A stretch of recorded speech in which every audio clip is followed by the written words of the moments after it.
الحمد لله نحمده ونستعينه ونستغفره ونؤمن به ونتوكل عليه ونعوذ بالله من شرور أنفسنا ومن سيئات أعمالنا من يهده الله فلا مضل له ومن يضلل فلا هادي له ونشهد أن لا إله إلا الله وحده لا شريك له ونشهد أن سيدنا ومولانا محمدا عبده ورسوله. أما بعد، أعوذ بالله من الشيطان الرجيم. بسم الله الرحمن الرحيم. يا أيتها النفس المطمئنة ارجعي إلى ربك راضية مرضية فادخلي في عبادي وادخلي جنتي. قال الله تعالى: إن المساجد لله فلا تدعوا مع الله أحدا. وقال الله تعالى: إنما يأمر مساجد الله من آمن بالله واليوم الآخر. صدق اللہ العظیم. بزرگان محترم، معزز بھائیو، دوستو، عزیز، سب سے بڑی دولت انسان کو ایمان کی دولت ہے. اللہ نے جس کو ایمان دیا وہ دنیا میں بھی کامیاب، آخرت میں بھی کامیاب.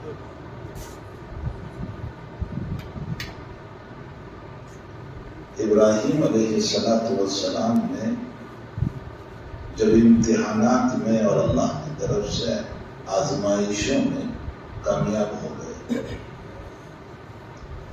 یہ مسئلہ یاد رکھیں کہ حالات ہمیشہ محبوبوں پر آتے ہیں. دشمن پر کوئی حالات نہیں آتے. آزمایا محبوب کو جاتا ہے، دشمن کو نہیں. دشمن سے تو لوگ بچنے کی کوشش کرتے ہیں کہ ان سے دور رہیں، لیکن محبوب کو آزمایا جاتا ہے. انبیاء کرام علیہ السلام اللہ کے پیارے، حالات بھی بہت آئے، بہت حالات آئے. ایک ایک نبی کی زندگی کو جب ہم پڑھتے ہیں تو ایسا معلوم ہوتا ہے کہ یہ انہی کے جگر گردے کی باتیں تھیں کہ ساری قوم ان کو گالیاں دے رہی ہے، نفرت کر رہی ہے، دشمنی کر رہی ہے، تانے دے رہی ہے، اور انبیاء ہیں کہ اپنی جگہ پر تلے ہوئے. اور اسی مرتبہ میں سورہ نوح کی آیات پر جب میں غور کرتا ہوں تو میرا بدن کانپنے لگتا ہے کہ حضرت نوح علیہ السلام نے 1 سال نہیں، 10 سال نہیں، 900 سال تک قوم کی گالیاں کھاتے رہے. ان کے ظلم بربریت کو برداشت کرتے رہے. میں 1-2 سال کی بات نہیں کر رہا ہوں، 100 سال کی بات نہیں کر رہا ہوں، 900 سال.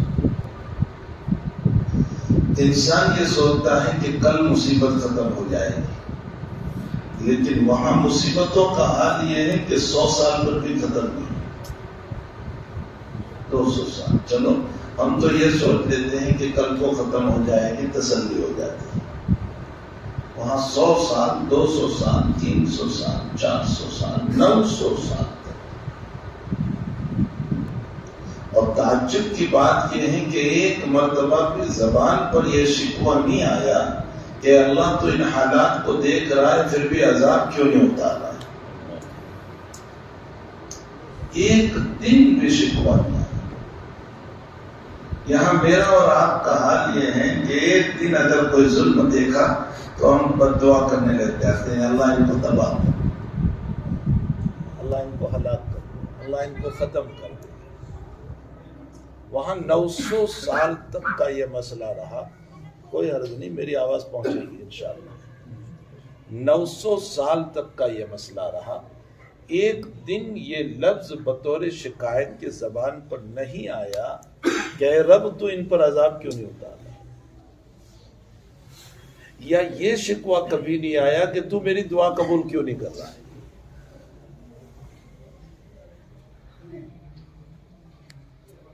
روایتوں میں ہے کہ مکی زندگی میں جب نبی کریم صلی اللہ علیہ وسلم نماز پڑھ رہے تھے اور مکہ کے مشرکین جو بڑے بڑے تھے وہ لوگ وہاں مطاف کعبہ میں بیٹھے ہوئے تھے، اور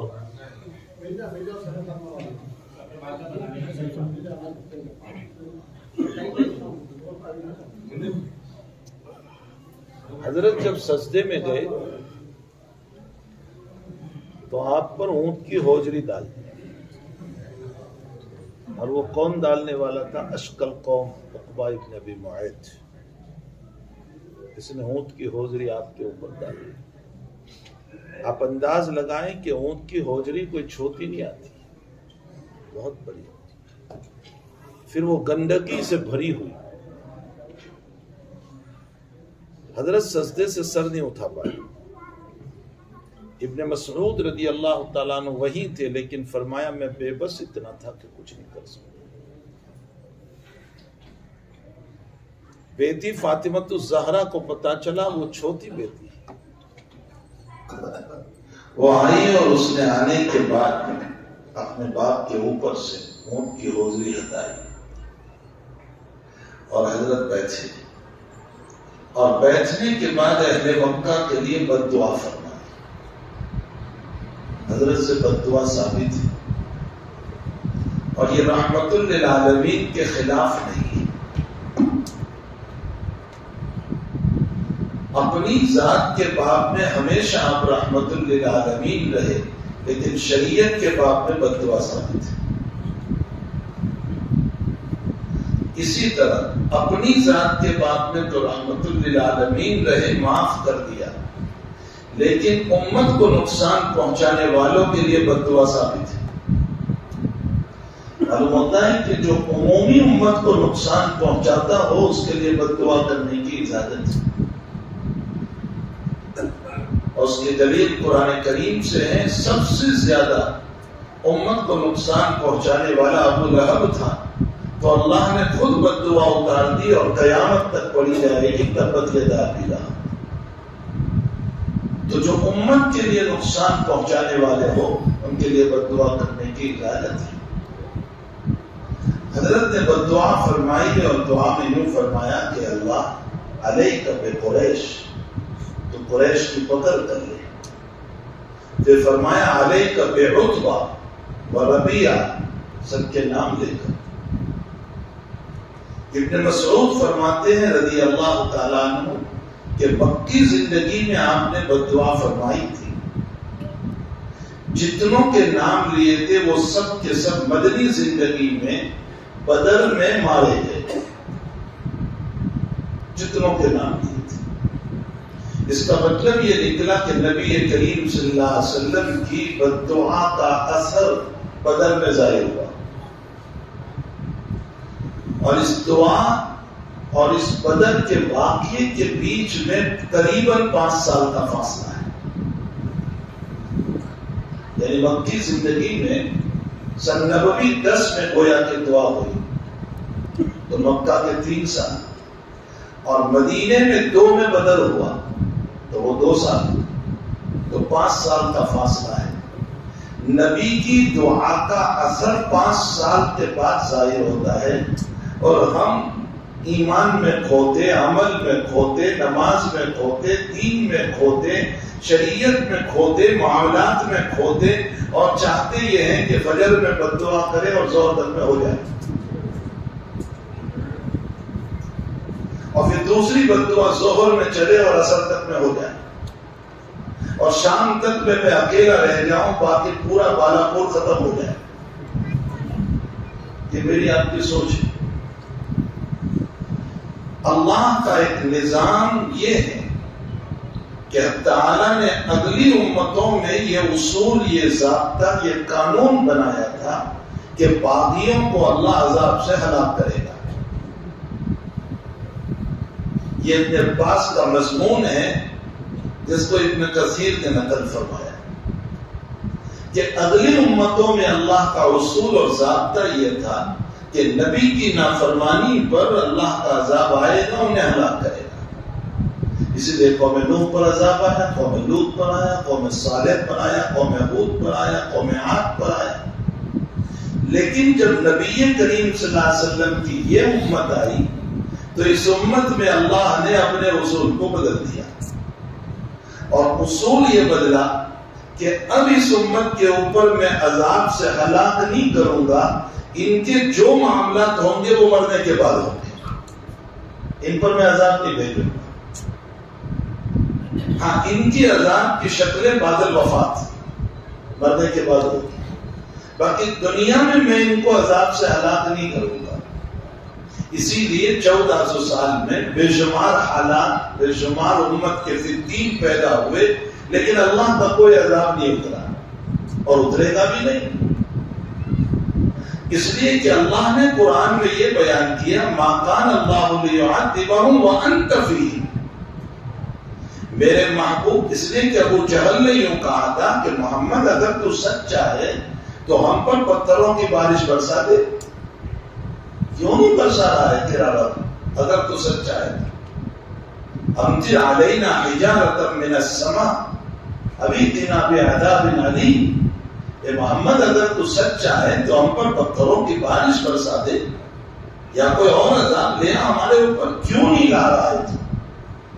آج بھی تو یہی کہا جا رہا ہے کہ مسلمانوں اگر تم سچے ہو تو کیوں عذاب ہم پر نہیں آ رہا ہے؟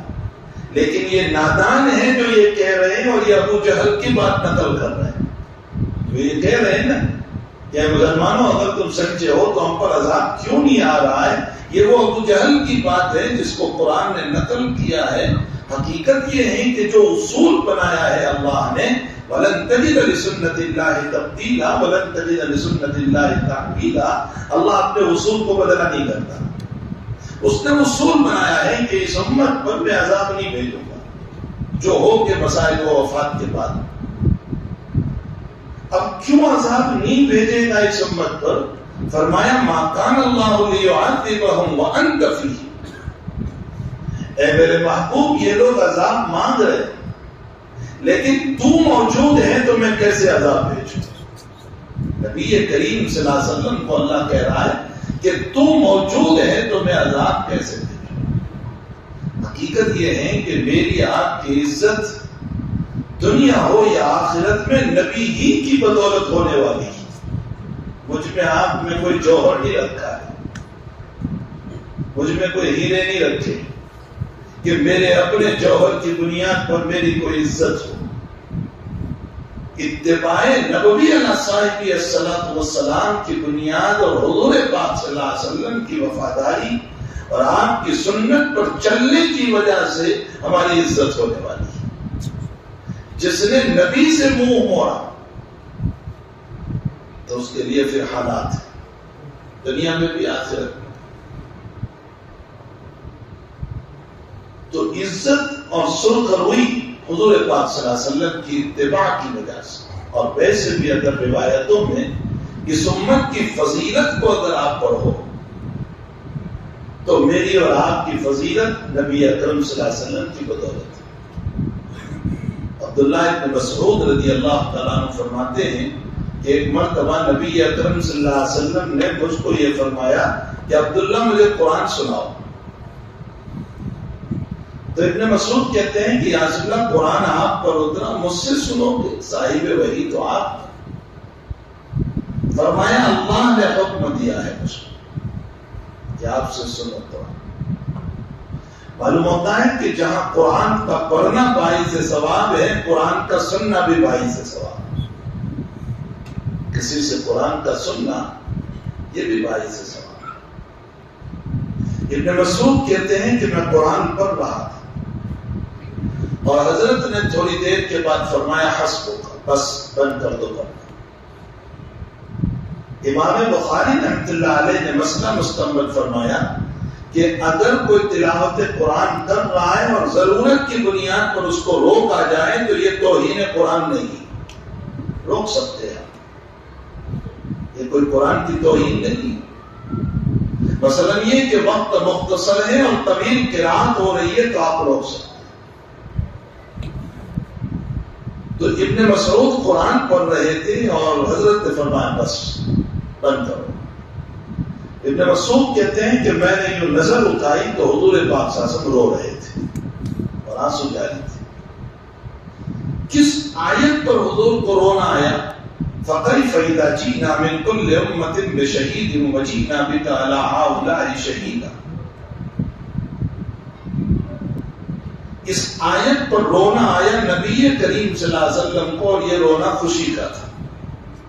کبھی رونا غمی کا ہوتا ہے، کبھی رونا خوشی کا بھی ہوتا ہے. ہم اپنی بچی کو روانہ کرتے ہیں نکاح کے موقع پر تو اس کے آنسو خوشی کے ہوتے، غمی کے نہیں ہوتے. اگر غمی کے ہوتے تو وہ اجازت ہی کیوں دیتی اپنے نکاح کی؟ تو کبھی رونا خوشی کا ہوتا ہے، کبھی غمی کا بھی ہوتا ہے. حضرت کا یہ رونا خوشی کا تھا، اور آپ کو خوشی اس بات کی تھی کہ قیامت کے دن اللہ تعالیٰ اگلی امتوں کو بلائے گا اور ان امتوں کو پوچھے گا کہ کیا میرے نبی نے تم کو میرے دین کی بات پہنچائی تھی؟ تو وہ ساری امتیں منع کرے گی کہ ہمیں کوئی دین کی بات نہیں پہنچی. تو اللہ تعالیٰ انبیاء کو بلائیں گے اور انبیاء سے پوچھیں گے کہ کیا تم نے میرے بندوں کو دین کی بات نہیں پہنچائی؟ تو سارے انبیاء کہیں گے کہ ہم نے پہنچا دی. تو اللہ پوچھے گا کہ گواہ کون ہے؟ تم نے پہنچائی. تو اس کا گواہ اللہ تو سب جانتا ہے، لیکن دنیا کی کورٹ میں جس طرح معاملہ چلتا ہے وہاں بھی اسی طرح چلے گا. اور اس کی وجہ یہ ہے کہ اگر اللہ اپنے علم پر فیصلہ کر دے تو شاید کوئی یہ کہہ دے کہ اللہ نے ظلم کر دیا. وَأَنَّ اللَّهَ لَيْسَ بِظَلَّامٍ لِّلْعَبِيدِ، اور اللہ ذرہ برابر ظلم کرنے والا نہیں. اس لیے ہو وہی قانون چلے گا جو دنیا کی کورٹ کا ہے. یہ گواہ اللہ انبیاء سے گواہ مانگے گا کہ تم نے دین کی بات پہنچا دی. تو حضرات انبیاء کرام کہیں گے کہ امت محمدیہ کے اولیاء وعد کیا و صلحاء و علماء یہ ہمارے گواہ ہیں. آپ ان سے پوچھ لیجئے، ہم نے اپنی امت کو دین پہنچا دیا تھا. اللہ تعالیٰ اس امت کے اولیاء و صلحاء اور علماء کو بلائے گا اور کہے گا کہ کیا تم نے دین کی بات، میرے ان نبیوں نے دین کی بات پہنچائی؟ تو یہ امت کے اولیاء صلحاء کہیں گے کہ ہاں پہنچا دی. تو اب اللہ گواہ پر ذرا کرے گا، کلام کرے گا. جیسے دنیا کی کورٹ میں ہوتا ہے نا کہ گواہ کے اوپر کچھ کہا جاتا ہے، یہ گواہ جھوٹا ہے، یہ ایسا ہے ویسا. اللہ کہے گا کہ یہ انبیاء جب دنیا میں تھے تب تو تم تھے نہیں دنیا میں، تم گواہی کیسے دے رہے ہو؟ تم تو بعد میں آئے. تو تم ان نبیوں کے سلسلے میں کیسے گواہی دے رہے ہو؟ تو یہ امت کے صلحاء اولیاء علماء کہیں گے کہ ہمارے نبی نے ہم کو بتایا محمد الرسول اللہ صلی اللہ علیہ وسلم. تو اب اللہ تعالیٰ حضور پاک صلی اللہ علیہ وسلم کو بلائیں گے اور نبی علیہ السلام سے پوچھیں گے کہ کیا تم نے اپنی امت کو بتایا تھا کہ اگلے انبیاء نے میرا دین میرے بندوں تک پہنچا دیا؟ حضور فرمائیں گے کہ ہاں میں نے بتایا تھا. یہی مضمون اس آیت میں ہے. فَكَيْفَ إِذَا جِئْنَا مِن كُلِّ أُمَّةٍ بِشَهِيدٍ وَجِئْنَا بِكَ عَلَىٰ هَٰؤُلَاءِ شَهِيدًا. نبی علیہ السلام خوشی کی وجہ سے روئے کہ میری امت کا مقام کتنا اونچا ہے کہ میری امت نبیوں کی گواہ بنے گی اور میں میری امت کا گواہ بنوں گا. یہ اس امت کا مقام ہے کہ میری امت نبیوں کی گواہ، نوح کی، ابراہیم کی، اسماعیل کی، صالح کی، ہود کی، عیسیٰ کی، موسیٰ کی علیہ الصلاۃ والتسلیم یہ گواہ بنے گی. اور ان کے گواہ محمد الرسول اللہ صلی اللہ علیہ وسلم بنیں گے. تو ان کا مقام اتنا اونچا ہے کہ وہ اس آیت میں مضمون جب چلا تو نبی علیہ السلام کو خوشی کی وجہ سے رونا آ گیا کہ اللہ نے میری امت کو کتنا اونچا مقام عطا فرمایا. تو مجھے اور آپ کو جو کچھ مقام ملا ہے وہ حضور پاک صلی اللہ علیہ وسلم کی بدولت ملا ہے. میرا آپ کا کوئی کمال نہیں ہے، نہ میری نماز کے اوپر مجھے اعتماد ہے، نہ میرے ایمان پر مجھے اعتماد ہے، نہ میرے دین پر مجھ کو اعتماد ہے، نہ میرے معاشرت صحیح ہے، نہ میرے معاملات صحیح ہے، نہ میرے اخلاق صحیح ہے، نہ میرے عقائد صحیح ہے، لیکن جو کچھ ہم کو فضیلت ملی حضور پاک صلی اللہ علیہ وسلم کی بدولت، آقا صلی اللہ تعالیٰ علیہ وسلم کی بدولت، اور آپ نے اپنی امت کی فضیلت بہت بیان فرمائی، بہت فضیلت بیان۔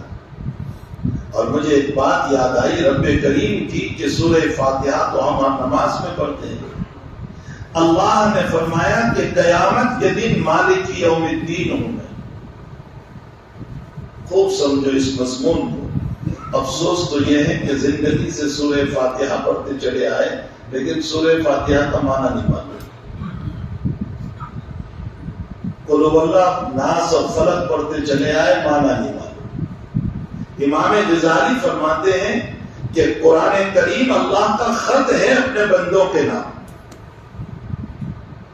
اور دنیا میں میرے محبوب کا خط آتا ہے اور میں اس کی زبان کو نہیں جانتا ہوں تو دسیوں کے پاس پڑھاتا ہوں کہ میرے محبوب نے کیا لکھا ہے، تو دنیا کے محبوب کا خط 10 آدمیوں سے پڑھواتا ہوں، میرے رب کریم کا خط آیا ہے، اگر میں زبان نہیں جانتا تو کسی عالم سے میں نے نہیں کہا کہ مجھے سمجھاؤ کہ میرا اللہ کیا کہہ رہا ہے۔ ہم کبھی سمجھنے کے لیے نہیں گئے کہ چلو اپنے رب کا مضمون تو سمجھیں کہ میرا اللہ کیا کہہ رہا ہے۔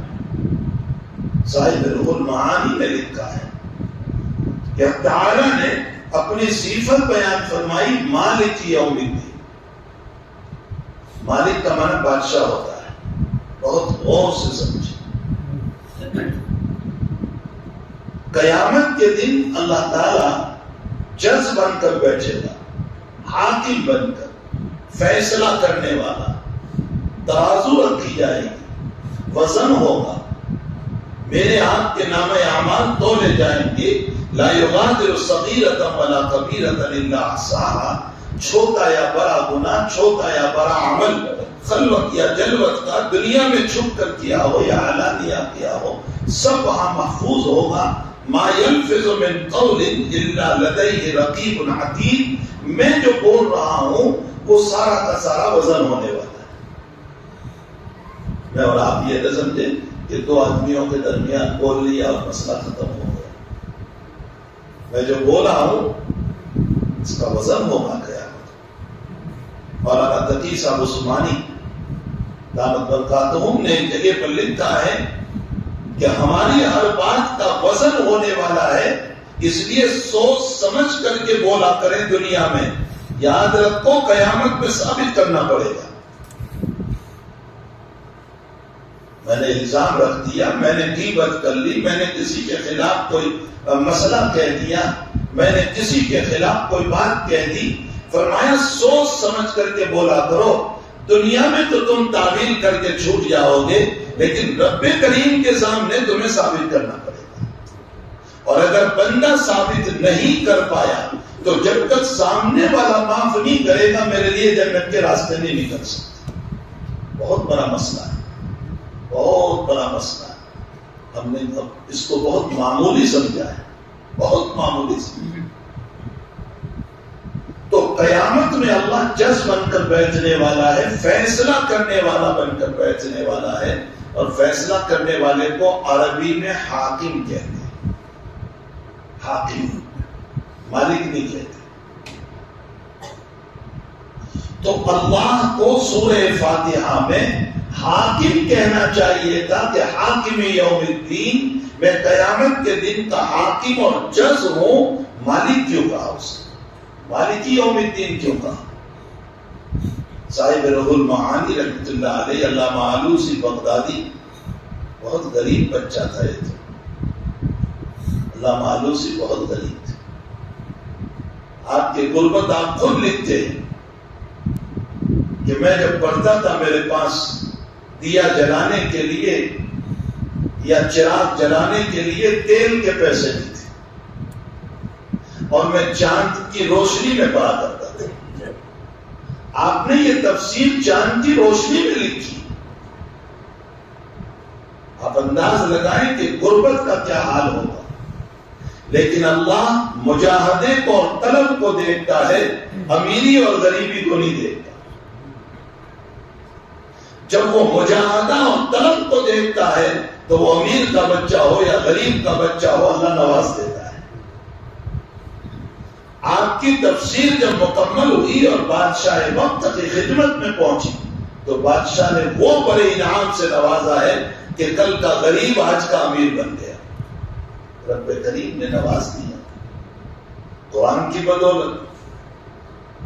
تو صاحب روح المعانی میں ایک جگہ یہ لکھتے ہیں اسی آیت کے تحت میں کہ اللہ نے اپنے آپ کو حاکم نہیں کہا، مالک کہا۔ اس کی وجہ یہ ہے کہ حاکم قانون کے تابع ہوتا ہے، مالک قانون کے تابع نہیں ہوتا۔ بہت پیارا نقطہ لکھا، حاکم قانون کے تابع ہوتا ہے۔ ایک جج جب فیصلہ کرتا ہے تو وہ مجرم کھڑا ہو کر کے آخری وقت میں سزا سننے کے بعد جب یوں کہیں کہ مجھے معاف کر دیجیے، میرے چھوٹے چھوٹے بچے ہیں، ان کی کفالت کا نظام نہیں، میں آئندہ یہ جرم نہیں کروں گا، میں وفاداری سے رہوں گا، مجھ سے یہ جرم نہیں ہوگا، جج کو رحم آ جاتا ہے اور جج کا دل چاہتا ہے کہ اس کو معاف کر دے، لیکن پھر بھی جج یوں کہتا ہے کہ میں قانون کے تابع ہوں، تجھے معاف نہیں کر سکتا۔ چاہے وہ سیشن کورٹ کا جج ہو، چاہے وہ ہائی کورٹ کا جج ہو، چاہے وہ سپریم کورٹ کا جج ہو، دل میں رحم کے باوجود وہ معاف نہیں کر سکتا۔ لیکن صدر جمہوریہ جو ہوتا ہے، جس کو ہم پریسیڈنٹ کہا کرتے ہیں، ملک کے صدر جمہوریہ جو ہوتا ہے، راشٹرپتی جو ہوا کرتا ہے، اخیر میں یہ مجرم ان کے سامنے جاتا ہے تو صدر جمہوریہ کو، راشٹرپتی کو یہ حق ہے کہ وہ بڑے سے بڑے مجرم کو معاف کر دے۔ وہ کہتے ہیں کہ معاف ہے۔ اب اس کو کوئی کہے کہ ہائی کورٹ نے معاف نہیں کیا، سپریم کورٹ نے معاف نہیں کیا، آپ کیوں معاف کر رہے ہیں؟ وہ یہ کہے گا کہ میرا ملک ہے، میری رعایا ہے، میں جس کو چاہوں معاف کروں، جس کو چاہوں معاف نہ کروں۔ تو حاکم قانون کے تابع ہوتا ہے، مالک قانون کے تابع نہیں ہوتا۔ رب کریم نے حاکم کا لفظ نہیں، مالک کا لفظ لا کر بتایا کہ قیامت میں کسی قانون کے تابع نہیں ہوں گا، میں مالک ہوں گا، جس کو چاہوں گا معاف کروں گا اور جس کو چاہوں گا سزا دوں گا، تمہیں پوچھنے کا حق نہیں ہوگا۔ اس کے لیے رب کریم نے بجائے حاکم کے مالک فرمایا۔ اسی لیے روایتوں میں ہے کہ اللہ تعالیٰ دو مومن مجرم ہوں گے تو مومن لیکن مجرم ہے، دونوں کے بعد میں فیصلہ ہوگا کہ جاؤ جہنم میں، تمہارے جرم بہت ہے، جرائم بہت، جاؤ جہنم میں۔ تو ایک دوڑتا ہوا جہنم کی طرف جائے گا اور ایک کچھ چلے گا اللہ کو دیکھے گا، کچھ چلے گا اللہ کو دیکھے گا، بس اسی طرح۔ تو اللہ تعالیٰ اس کو بلائیں گے، ادھر میرا حکم نہیں سنا، میں نے کہا جا جہنم میں، تو بار بار مجھے مڑ کر کے دیکھ رہا ہے۔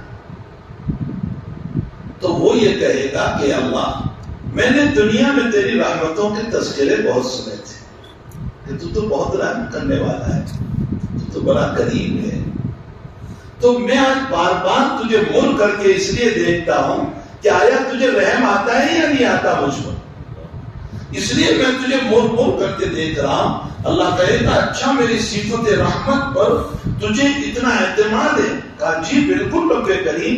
تو اللہ کہے گا جاؤ اسی اعتماد کی بدولت میں نے تجھے معاف کر دیا۔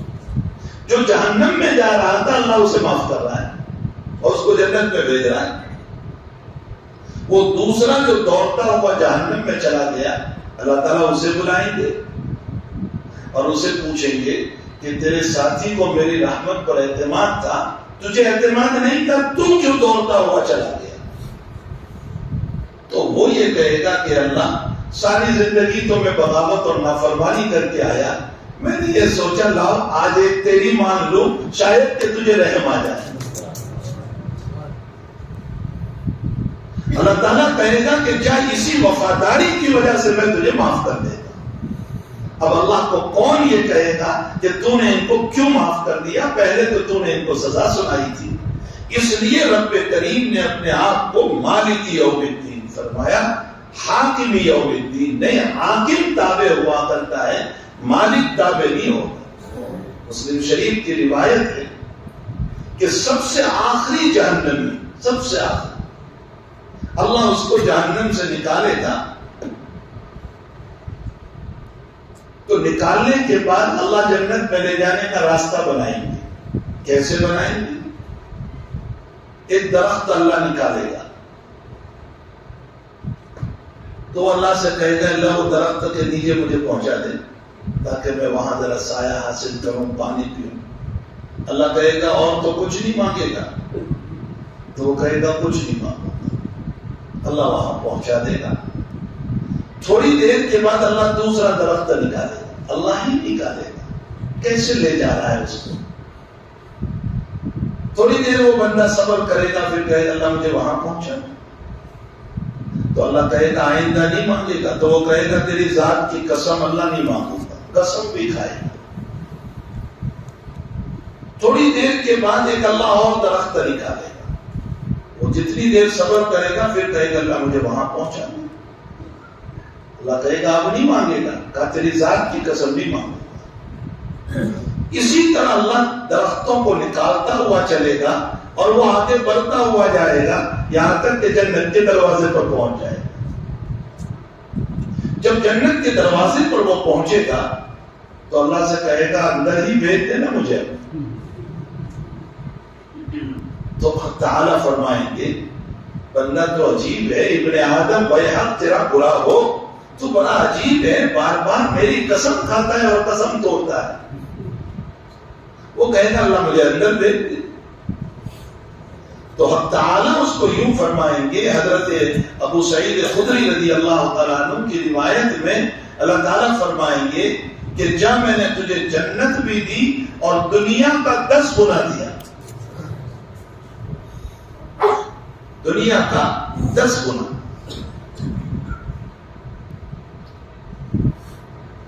تو وہ بندہ یہ سوچے گا کہ میں تو سب سے اخیر میں آیا ہوں، جنت تو ساری بن چکی ہوگی، اور اللہ مجھے 10 گنا دے رہا ہے، ایک سٹ بھی مل جائے تو بہتر ہے، رب کریم 10 گنا مجھے کہہ رہا ہے۔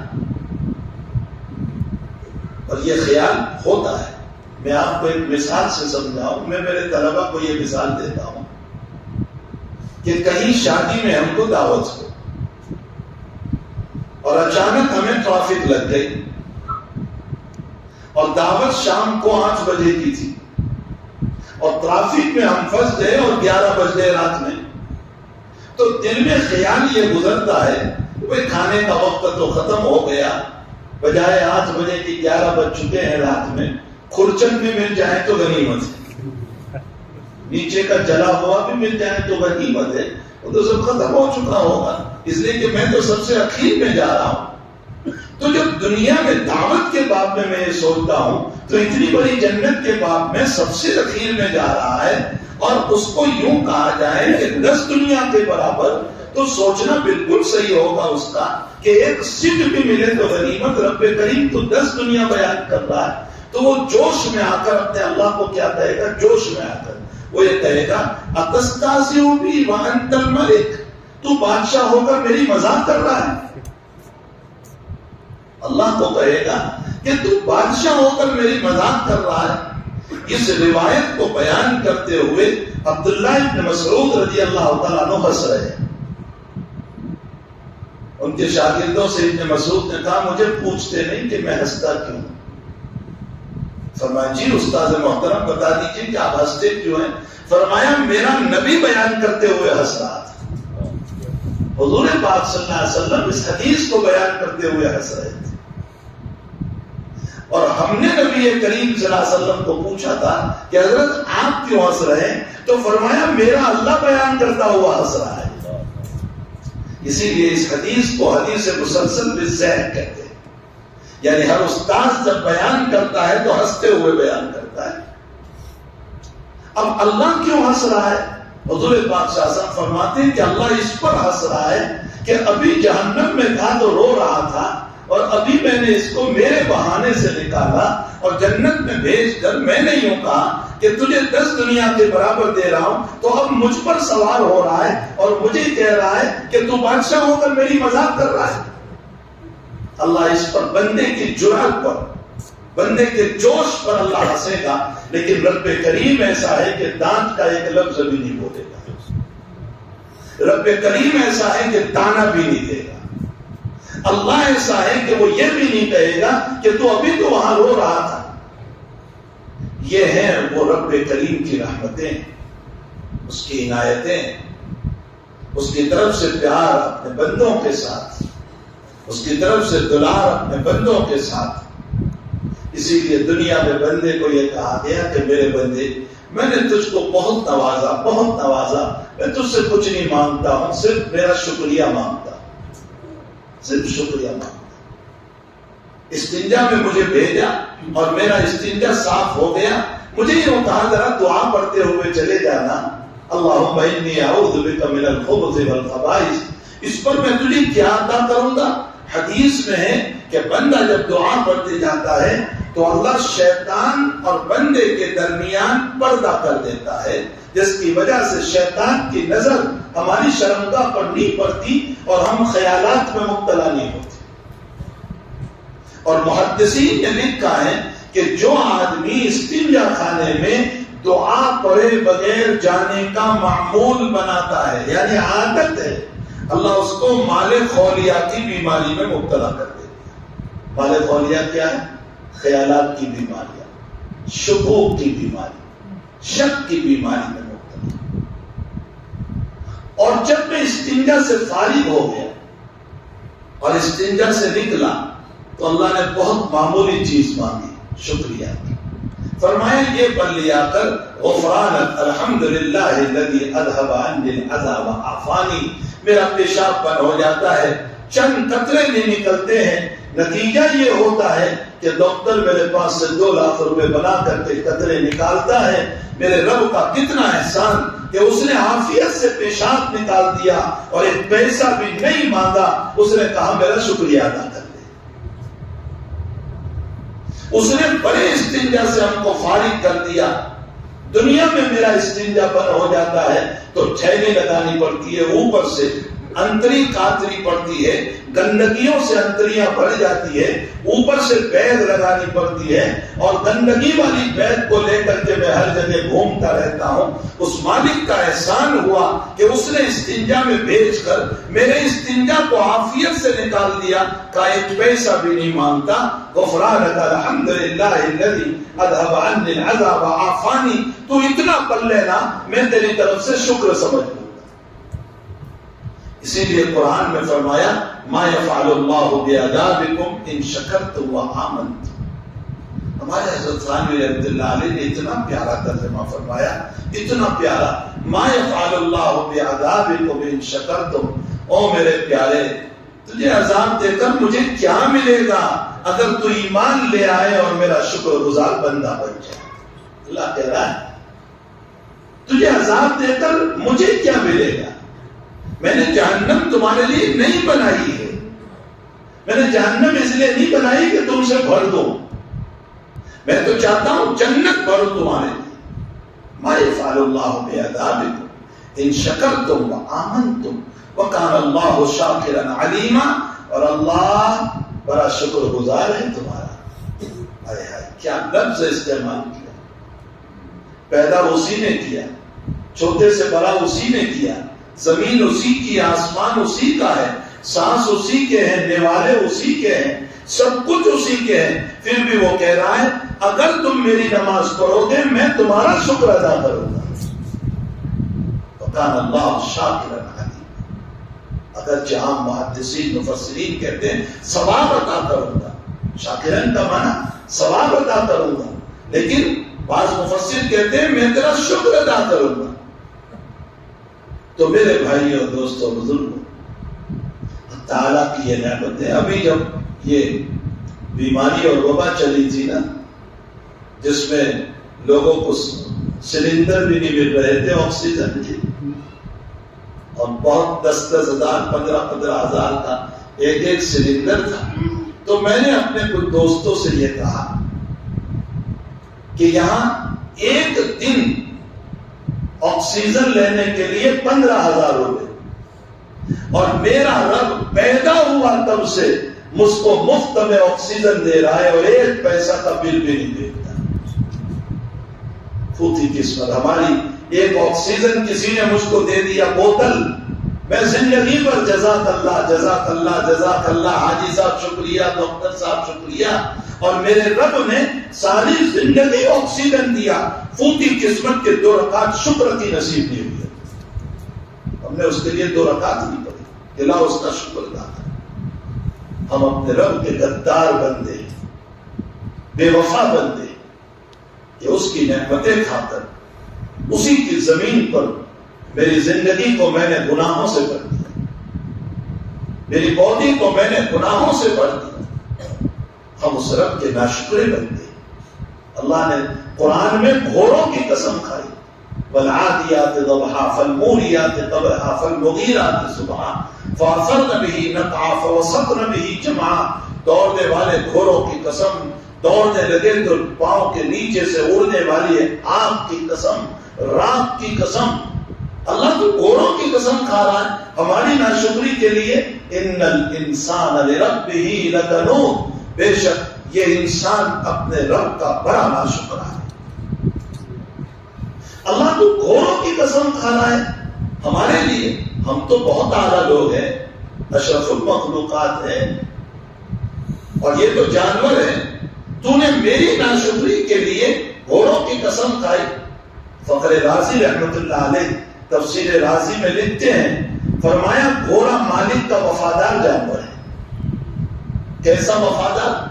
اس کی وفاداری کا حال یہ ہے کہ وہ رات میں کھڑا ہو اور مالک کے چلنے کی آواز آئے تو گھوڑا صحت تک تیار ہو جاتا ہے کہ میرے مالک کو میری ضرورت پڑی اور میں سست کھڑا رہوں۔ یہ وفاداری کے خلاف ہے۔ فخر رازی فرماتے ہیں کہ چند کوری گھاس کھانے والا گھوڑا مالک اس پر بیٹھتا ہے اور دوڑ رہا ہے، اور اچانک مالک کی کوئی چیز گر گئی، وہ زور سے رسی کھینچتا ہے، لگام کھینچتا ہے، کبھی کبھی خون نکل آتا ہے۔ لیکن تیز رفتار دوڑنے والا گھوڑا اچانک کھڑا رہتا ہے تو اپنے پاؤں کو یوں چوڑے کر کے کھڑا ہو جاتا ہے کہ میرے اچانک کھڑے ہونے سے میرا مالک گر نہ جائے۔ گاڑی تیز چلتی ہے اور اچانک بریک لگاتے ہو تو ایکسیڈنٹ کا خطرہ رہتا ہے یا نہیں؟ تو اچانک گھوڑا کھڑا رہے گا تو مالک کے گرنے کا اندیشہ ہے، وہ اپنے پاؤں چوڑے کر کے کھڑا ہو جاتا ہے کہ میرے مالک کو نقصان نہ ہو۔ اللہ گھوڑوں کی قسم کھا کر فرماتے ہیں کہ چند کوری گھاس کھانے والا گھوڑا اپنے مالک کا اتنا وفادار ہے، اور میرے بندے ماں کے پیٹ سے قبر کے پیٹ تک میری نعمتوں پر جی رہا ہے، لیکن تجھ سے بڑھ کر ناشکرا کوئی نہیں ہو سکتا۔ وَمِنَ النَّاسِ مَن يَعْبُدُ اللَّهَ عَلَى حَرْفٍ فَإِنْ أَصَابَهُ خَيْرٌ اطْمَأَنَّ بِهِ وَإِنْ أَصَابَتْهُ فِتْنَةٌ انقلب عَلَى وَجْهِهِ۔ اور میرے بندے تو کنارے کنارے ہو کر عبادت کرتا ہے، تجھے بھلائی پہنچتی ہے تو کہتا ہے اللہ بڑا اچھا ہے، اور تجھے نقصان ہوا، کھیتی نہ ہوئی، دکان میں مسئلہ ہو گیا، گھر میں موت ہو گئی، کوئی بیمار ہو گیا تو سائٹ ہو جاتا ہے، نمازیں چھوڑ دیتا ہے، مسجد کو بھول جاتا ہے، کہتا ہے کیا ملے گا اس نماز سے، میرے گھر میں تو حالات آ گئے۔ فرمایا اور میرے بندے یہ سب تیری ناشکریاں ہیں، لیکن اللہ کہتا ہے تو میرے در کو چھوڑ کر کہیں بھی بھاگ جا، اگر دنیا کی کوئی طاقت تجھے بچا سکتی ہے۔ ظاہر سی بات ہے کہ دنیا کی کوئی طاقت ہمیں بچا نہیں سکتی اس رب کریم کے در کو چھوڑ کر۔ تو میرے بھائیوں، ہمیں اپنے رب کا شکر گزار بندہ بننے کی ضرورت ہے، اور شکر گزاری کا مسئلہ یہ ہے کہ اللہ نے جو باڈی، جو جسم دیا ہے، اس کو عبادت میں کھپائے، اللہ کی عبادت کرے، اپنے معاملات صحیح کرے۔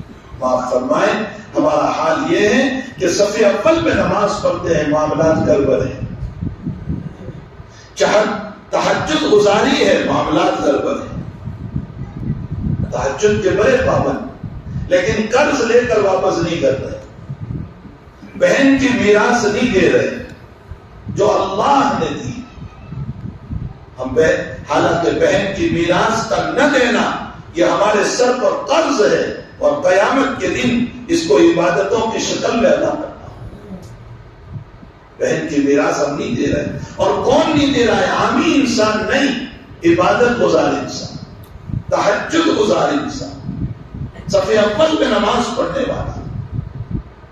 تو معاملات ہمارے صحیح ہیں، معاشرت ہماری صحیح ہے. ہمارے گھر میں غریب کی بچی آئی ہے، ہم اس پر ظلم کرتے ہیں، اس کی غریبی سے غلط فائدہ اٹھاتے ہیں، اس کے ماں باپ کی غریبی سے غلط فائدہ اٹھاتے ہیں. معاشرت ہماری صحیح ہے، معاملات صحیح نہیں، اخلاق ہمارے صحیح نہیں، کیریکٹر صحیح نہیں. ہمیں اپنوں سے نقصان پہنچتا ہے، پرایوں سے نہیں. میں ہر جگہ ایک بات کہا کرتا ہوں، ہر جگہ کہتا ہوں کہ آج ہم جو دکھی ہیں نا، اپنے دکھوں سے دکھی نہیں ہے، دوسروں کے سکھوں سے دکھی ہے. میں میرے دکھ سے دکھی نہیں، لیکن آپ کو اچھا دیکھ کر مجھے دکھ ہو رہا ہے. میں میری بیماری سے دکھی نہیں، لیکن آپ تندرست ہیں اس پر مجھے دکھ ہو رہا ہے. میں میری غریبی پر دکھی نہیں، لیکن آپ کی دولت دیکھ کر دکھی ہو رہا. مجھے میرے گھر کی فکر نہیں ہے، لیکن آپ کی بیٹی کا کیوں طے ہو گیا، آپ کے بچے کی شادی کیوں ہو گئی، آپ کا کاروبار کیوں چل رہا ہے، آپ اتنے پھلے پھولے کیوں ہیں، مجھے اس پر دکھ ہو رہا ہے. معلوم ہوتا ہے میں میرے دکھوں سے دکھی نہیں ہوں، دوسروں کے سکھوں سے دکھی. اور یہ گندی سوچ ہے، یہ بہت گندی سوچ ہے. ہمیں تو اپنے بھائی کے باب میں اچھا سوچنا چاہیے. اگر اس کی بچی کا طے ہوا، اللہ تعالیٰ مبارک فرمائے. اگر اللہ نے دولت دی، اللہ اور عطا فرمائے. اللہ نے علم دیا، اللہ اور عطا فرمائے. خداوند قدوس نے اس کو اچھا مکان دیا، اللہ اور عطا فرمائے. اس کی کھیتی اچھی ہے، اللہ اور عطا فرمائے. ہمیں تو اچھا سوچنا چاہیے. نبی کریم صلی اللہ علیہ وسلم حضرت عمر کی آمد پر ہنس رہے تھے، تو حضرت عمر نے فرمایا اضحک اللہ سنک یا رسول اللہ، اللہ آپ کو ہمیشہ ہنستا رکھے. کیسی دعا دے رہے ہیں اللہ. آپ ہم سے تو کسی کا ہنسنا بھی برداشت نہیں ہوگا. ہم یہ چاہتے ہیں کہ یہ روئے کم اور مجھے خوشی ہو جائے. کسی کا ہنسنا ہم سے برداشت نہیں. تو ہمیں غیروں سے جتنی عزیز اتنی اپنوں سے ہمیں چاہیے کہ اپنے دلوں کو صاف رکھیں، تقوی والا بنائیں، پرہیزگاری والا بنائیں. تو میرے بھائیوں، اللہ کی عبادت ادا کرنے والے بنے، دلوں میں تقوی پیدا کرنے والے بنے، اللہ سے خشوع اور خضوع والی عبادت کرنے والے بنے، اس رب سے تعلق رکھنے والے بنے. اور اس کے لیے خداوند قدوس نے ہمیں مساجد دی. یہ مساجد اس لیے دی ہے تاکہ مساجد سے ہماری عبادت ادا ہو. مساجد میں آ کر ہمیں سکون ملے. مسجدوں میں بیٹھ کر اگرچہ ہماری عبادت کہیں بھی ادا ہو سکتی ہے، مکان میں بھی ہو سکتی ہے، کھیت میں بھی ہو سکتی ہے، ایئرپورٹ پر بھی ہو سکتی ہے، فلائٹ میں بھی نمازیں ہو جاتی ہے، ٹرین میں بھی نمازیں ہو جاتی ہے. نماز ہر جگہ ہو جائے گی، لیکن مساجد جو ہے وہ باعث سکون ہے. جناب نبی کریم صلی اللہ علیہ وسلم نے فرمایا کہ جب تمہارا گزر ہو مساجد کے اوپر سے تو پرندوں کی طرح کچھ چن لیا کرو، کچھ کھا لیا کرو. صحابہ نے فرمایا کیا مطلب یا رسول اللہ اس کا؟ فرمایا جب مسجد سے گزر ہو تو ذرا مسجد میں جا کر ذکر کر لیا کرو، اللہ کو یاد کر لیا کرو. تو مسجد اللہ یاد دلانے والی جگہ ہے. مسجد کے ذریعے سے رب یاد آتا ہے، مسجد کے ذریعے سے قرآن یاد آتا ہے، مسجد کے ذریعے سے تعلیمات نبوی علیہ صاحب الصلاۃ والسلام یاد آتا ہے. اس کے لیے حضور پاک صلی اللہ علیہ وسلم جب تشریف لائے مدینہ المنورہ، مکی زندگی میں تو مسجد بنانے کا کوئی سوال نہیں ہوتا تھا. حضرت جب مدینہ تشریف لائے تو سب سے پہلے آپ نے کوبہ میں قیام فرمایا. آج بھی ہے کوبہ. حضرت نے کوبہ میں قیام فرمایا اور سب سے پہلے مسجد کی بنیاد رکھی. یہ وہی مسجد ہے جہاں نبی اکرم صلی اللہ علیہ وسلم ہر سنیچر کو جایا کرتے تھے. اور اس مسجد کی فضیلت بیان کرتے ہوئے آپ نے ارشاد فرمایا کہ جو اپنے گھر سے وضو کر کے چلے اور مسجد قباء میں جا کر 2 رکعت نماز پڑھے اس کو عمرے کا ثواب ملے. یہ مسجد قباء کی فضیلت ہے. اور پھر آپ جب 14 یا 24 دن کوبا میں قیام اور جب مسجد کوبا کی بنیاد رکھی ہے تو حضرت نے سب سے پہلے پتھر رکھا اور اس کے بعد صدیق اکبر سے فرمایا تم بھی رکھو۔ مومن کی سنگ بنیاد کا طریقہ کدال نہیں ہے، سمجھ لینا، یہ ہمارے وہاں کدال لے کر کے جو آ جاتے ہیں نا، یہ غیروں کا طریقہ، مومن کا نہیں۔ مومن کا سنت طریق یہ ہے کہ چاہے مکان کی بنیاد ہو یا چاہے مسجد کی بنیاد ہو، کسی کی بھی بنیاد رکھو، یا تو پتھر رکھو، اینٹ رکھو، یا اس پر مسالہ ڈال دو، سیمنٹ وغیرہ کا گھارا بنا کر کے اس پر ڈال دو۔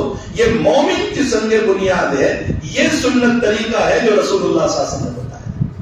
وہ نہیں کدال لے کر 2-4 مار دیے، یہ مومن کا طریق نہیں، یہ حضور پاک صلی اللہ علیہ وسلم سے ثابت ہے۔ پھر جب حضرت مدینہ شریف تشریف لائے تو ابو ایوب انصاری کے مکان پر قیام فرمایا۔ اس کے بعد آپ کو مسجد کے لیے جو زمین پسند آئی وہ یہ زمین تھی جس پر مسجد نبوی بنی ہوئی، آپ کو یہ زمین پسند آئی۔ یہ بنو نجار کے یتیم بچوں کی تھی۔ بنو نجار آپ کے رشتہ دار تھے، اور رشتہ دار اس طرح ہوتے تھے کہ آپ کے پردادا ہاشم، حضور پاک صلی اللہ علیہ وسلم کے پردادا ہے ہاشم، ان کا نکاح بنو نجار میں ہوا تھا۔ اسی لیے آپ کے دادا عبد المطلب جو ہیں وہ بنو نجار کے نواسے تھے۔ اس اعتبار سے بنو نجار والوں کو آپ ماموں کہتے تھے۔ نبی اکرم صلی اللہ علیہ وسلم نے ماموں کہا، چونکہ وہ آپ کے دادا اسی قبیلے سے تعلق رکھتے تھے۔ ایک لمبی تاریخ ہے اس میں۔ تو حضرت نے بنو نجار والوں کو بلایا اور کہا کہ یہ زمین مجھ کو چاہیے۔ تو ان لوگوں نے کہا کہ ہم آپ کو مفت میں دیتے ہیں، وقف کرتے ہیں، آپ مفت میں لے لو، مسجد کے لیے ہی تو چاہیے۔ تو حضرت نے فرمایا کہ نہیں، سامنونی بحائطکم، پیسے لے لو اس کے۔ 450 مسقال میں حضرت نے زمین کو خریدا اور اپنے جیب سے پیسے۔ امت کو یہ سبق پڑھایا کہ وقف کی زمین پر بھی مسجد بن سکتی ہے، خرید کر بھی بن سکتی ہے۔ اور تیسرا بڑا سبق یہ پڑھایا کہ یہ یتیم بچوں کی زمین ہے، اس لیے یتیم بچے اگر تمہیں مفت میں بھی دیں تو نہ لینا، کوشش یہ کرنا کہ آپ اس کے بدلے میں ان کو کچھ دے دو تاکہ یتیموں کو ان کا حق مل جائے۔ یہ تعلیم دینا تھا۔ حضرت نے وہ زمین خریدی، اس زمین میں کچھ قبریں تھی پرانی، اس کو نکالا، کچھ درخت تھے، ان درختوں کو کٹوایا اور مسجد نبوی کی تعمیر میں لے لیے، اور کھڈا تھا اس کو بھر دیا۔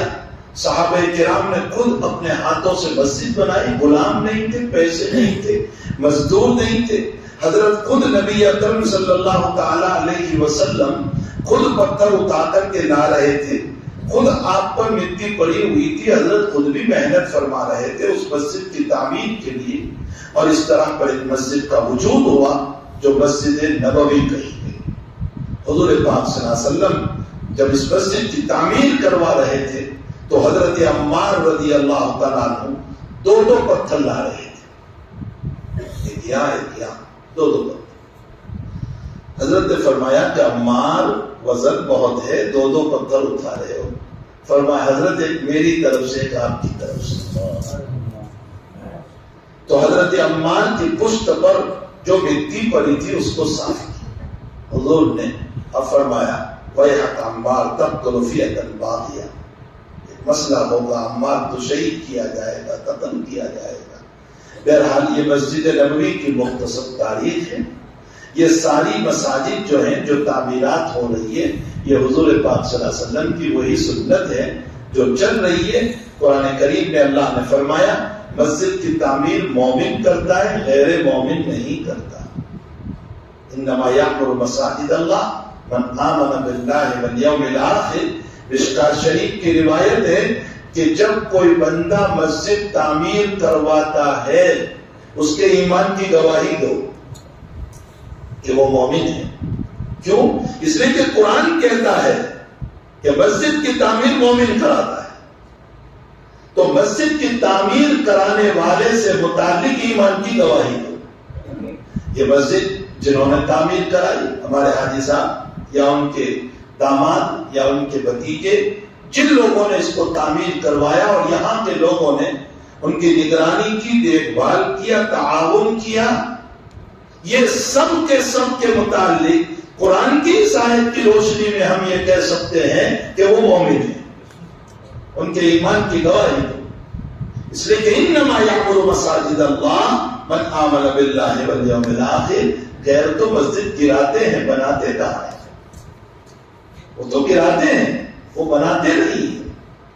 پھر حدیث شریف میں فرمایا کہ جس نے اخلاص کے ساتھ مسجد بنائی، اخلاص کے ساتھ، کہہ دے مخلص، اخلاص کے ساتھ، اللہ تعالیٰ اس کو جنت میں مکان عطا کرے گا۔ یہاں محدثین نے سوال کیا کہ ہر عمل کا بدلہ 10 گنا ہے، تو یہاں تو جنت میں مسجد کا بدلہ 1 ہی ملے گا، تو 10 گنا کہاں چلا گیا؟ محدثین نے اس کا جواب دیا کہ تم نے مسجد بنائی اپنی شان کے مطابق، اللہ 1 مکان دے گا لیکن وہ اس کی شان کے مطابق دے گا، وہ کتنا بڑا ہوگا وہ اللہ نے نہیں بتایا۔ میں نے تو یہ 25x25 کی بنائی ہے، میرا اللہ 25x25 نہیں دے گا، وہ اس کی شان کے مطابق دے گا، وہ کتنا بڑا ہوگا مکان اللہ ہی بہتر جانتا ہے۔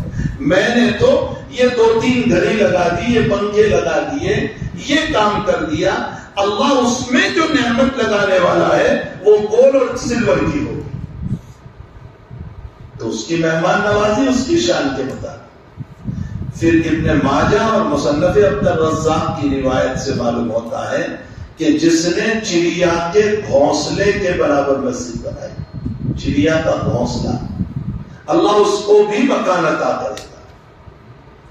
اب چڑیا کا گھونسلہ کتنا چھوٹا ہوتا ہے، میرا ہاتھ بھی نہیں جائے گا اس میں، تو نماز کیسے پڑھیں گے؟ پھر نبی علیہ السلام نے اس سے کیوں مثال دی؟ پرندے کے گھونسلے سے۔ محدثین فرماتے ہیں کہ چڑیا کے گھونسلے کے برابر ایک اینٹ ہوتی ہے۔ معلوم ہوتا ہے جس نے تعمیر مسجد میں ایک اینٹ بھی دی ہوگی، اللہ اس کو اپنی شان کے مطابق مکان عطا فرمائے، ایک اینٹ بھی دی ہو۔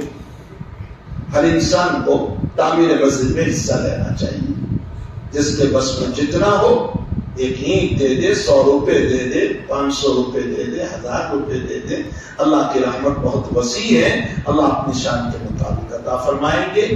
رب کریم اس مسجد کو قبول فرمائے، حق تعالیٰ جل شانہ اس کو آباد فرمائے، اور ہمارے حاجی صاحب ان کے متعلقین رشتہ داروں نے جو تعمیر کیا، اللہ تعالیٰ آخرت میں بہترین بدلے سے نوازے، اور اللہ اپنی شان کے مطابق ان کو مکان عطا فرمائے، اور جتنے لوگوں نے اس کے مشورے میں، نگرانی میں، دیکھ بھال میں جتنے لوگوں نے حصہ لیا ہو، اللہ ان سب کو بھی اپنی طرف سے اجر عظیم اور جنت میں مکان عطا فرمائے۔ اب یہ عمارت کے اعتبار سے تو بن گئی ہے، لیکن دوسری تعمیر عبادت کے اعتبار سے وہ آپ کی ذمہ داری ہے۔ ماشاءاللہ خوشی ہوئی، مجھے یہاں کے لوگوں نے بتایا کہ قریباً 800 مکان مسلمانوں کے ہیں۔ میں سمجھتا ہوں کہ 800 مکان کے 800 مصلی بھی آ جائیں تو مسجد چھوٹی ہے، 800 کی کیپیسٹی تو یہاں ہے نہیں۔ اگر ہر گھر سے ایک فرد بھی نماز پڑھنے آ جائے، ایک فرد، تو مسجد چھوٹی پڑے گی۔ اللہ کرے کہ ہمارا یہ پوری بستی جو ہے یہ آباد کرنے والی ہو جائے۔ نماز پڑھو، اللہ کی نماز پڑھو، خدا پاک کی قسم، اللہ کا نبی کہتا ہے کہ ایمان اور کفر کے بیچ میں اگر کوئی پارٹیشن ہے تو نماز ہے۔ امام احمد ابن حنبل فرماتے ہیں کہ جس نے ایک نماز جان بوجھ کر چھوڑ دی، ایک نماز، فرمایا وہ کافر ہو گیا۔ امام احمد کا فتویٰ ہے، بہت سارے مفتیان اس میں بیٹھے ہوئے ہیں، علماء ان سے پوچھ لو۔ امام شافعی، امام مالک فرماتے ہیں کہ کافر تو نہیں ہوا لیکن سزان قتل کر دو، ایک نماز۔ ابو حنیفہ فرماتے ہیں جیل خانے میں ڈال دو جب تک کہ توبہ نہ کرے۔ بہت سخت وعید ہے نمازوں کے چھوڑنے۔ حضور پاک صلی اللہ علیہ وسلم فرماتے ہیں جس کی عصر کی نماز سنو بھول سے چھوٹ گئی، بھول سے آنکھ لگ گئی تھی، سو گیا، یاد نہیں رہا، فرمایا اس کو اتنا نقصان ہوا کہ اس کے اہل و عیال ختم ہو گئے، اور جس نے جان بوجھ کر عصر کی نماز چھوڑی تو اللہ کے نبی فرماتے ہیں اس کے سارے اعمال ضائع ہو گئے، بیکار ہو گئے۔ اللہ معاف فرمائے، اللہ معاف فرمائے۔ میرے بھائیوں، نمازوں کی پابندی کرو۔ اللہ نے مسجد دی، اس مسجد کا اکرام احترام یہ ہے کہ ہم اس کو نمازوں سے، تلاوت سے آباد کریں، اور اللہ کرے کہ یہاں مکتب کی شکل بن جائے، تاکہ یہاں کے بچوں کے علم دین بھی مل جائیں، قرآن مل جائیں، سنت نبوی مل جائیں، پیارے نبی علیہ السلام کی سنتیں مل جائیں، اور بچوں کی زندگی بھی بن جائیں۔ اب تعالیٰ مجھے آپ کو سب کو قبول فرمائے۔ اللہ ہم تمام کو دین متین پر عمل کی توفیق عطا فرمائے، اور اللہ ہم تمام کو اجر عظیم عطا فرمائے۔ میں نے آیت پڑھی تھی شروع میں، اس آیت کا میں ترجمہ کر دوں۔ موت کے موقع پر نیکوں کو یوں کہا جاتا ہے ارجعی الی ربک، تیرے رب کی طرف چل، راضیۃ مرضیہ، جو تجھ سے راضی اور تو اس سے راضی، فادخلی فی عبادی وادخلی جنتی، جنت میں داخل ہو جا، نیک بندوں میں داخل ہو جا۔ اللہ کرے کہ ہماری موت ایسی آئے کہ یہ پروانہ مل رہا۔ علماء نے لکھا ہے کہ تعالیٰ نے تم کو پاکیزہ روح دی تھی جب پیدا ہوئے تھے، پاکیزہ، صاف ستھری، فرمایا اس کو صاف ستھری رکھو، ورنہ موت کے موقع پر جب روح جائے گی تو اللہ کہے گا دھتکار دو، نکال دو، اس کو سافلین میں ڈال دو، یہ گندگی کی وجہ سے میں دیکھنا نہیں چاہتا۔ اللہ معاف فرمائے۔ اس لیے اپنی روح کو صاف ستھری بنائیں، عبادت گزار بنائیں، تاکہ مبارک پروانہ لے کر ہم دنیا سے روانہ ہونے والے ہو۔ اللہ ہم سب کو اعمال صالحہ کی توفیق عطا فرمائے، اخلاق رذیلہ سے ہم سب کی حفاظت فرمائے، اعمال طبیعہ سے حفاظت فرمائے۔ رب کریم ہم تمام کو موت تقدیم اور دائم رکھیں، اور ہمارے حالات کو خوشگوار فرمائے، مصائب اور پریشانیوں سے امت مسلمہ کی پوری حفاظت فرمائے۔ وصلی اللہ علی نبی الکریم برحمتک یا ارحم